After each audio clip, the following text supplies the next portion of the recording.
Beauty is no quality in things themselves. It exists merely in the mind which contemplates them, and each mind perceives a different beauty.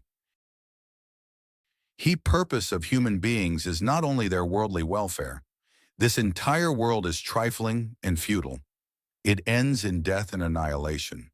The purpose of human beings is their religion, which leads them to happiness in the other world. I fear not the man who has practiced 10,000 kicks once, but I fear the man who has practiced one kick 10,000 times. Out of suffering have emerged the strongest souls. The most massive characters are seared with scars. Experience without theory is blind, but theory without experience is mere intellectual play. Talent hits a target no one else can hit. Genius hits a target no one else can see. I am the wisest man alive, for I know one thing, and that is that I know nothing. If you're lonely when you're alone, you're in bad company. Knowing yourself is the beginning of all wisdom. Unexpressed emotions will never die.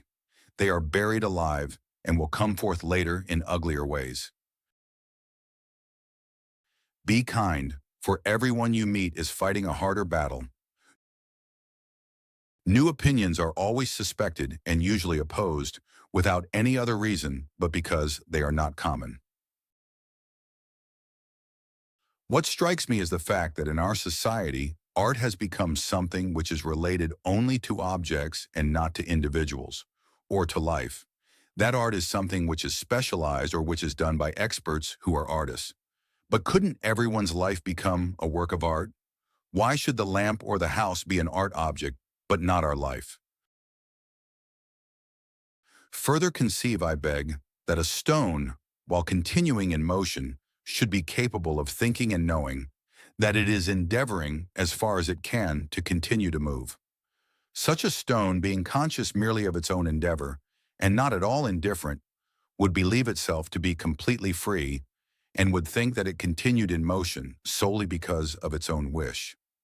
This is that human freedom which all boast that they possess, and which consists solely in the fact that men are conscious of their own desire, but are ignorant of the causes whereby that desire has been determined.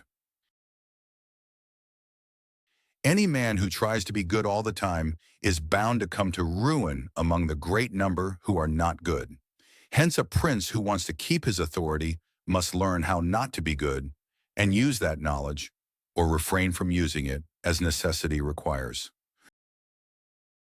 For myself, I am interested in science and in philosophy only because I want to learn something about the riddle of the world in which we live, and the riddle of man's knowledge of that world.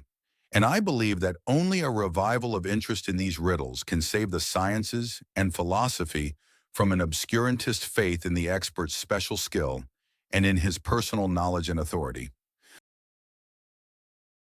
The source of every crime is some defect of the understanding, or some error in reasoning, or some sudden force of the passions. If anyone is unwilling to descend into himself, because this is too painful, he will remain superficial in his writing.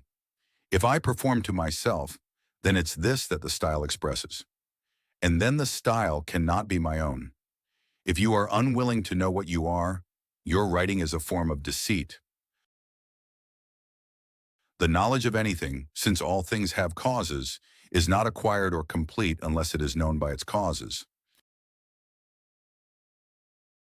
The writer must earn money in order to be able to live and to write, but he must by no means live and write for the purpose of making money.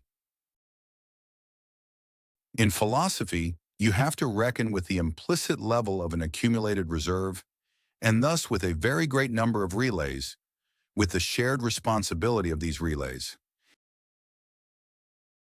Can anything be stupider than that a man has the right to kill me because he lives on the other side of a river and his ruler has a quarrel with mine, though I have not quarreled with him?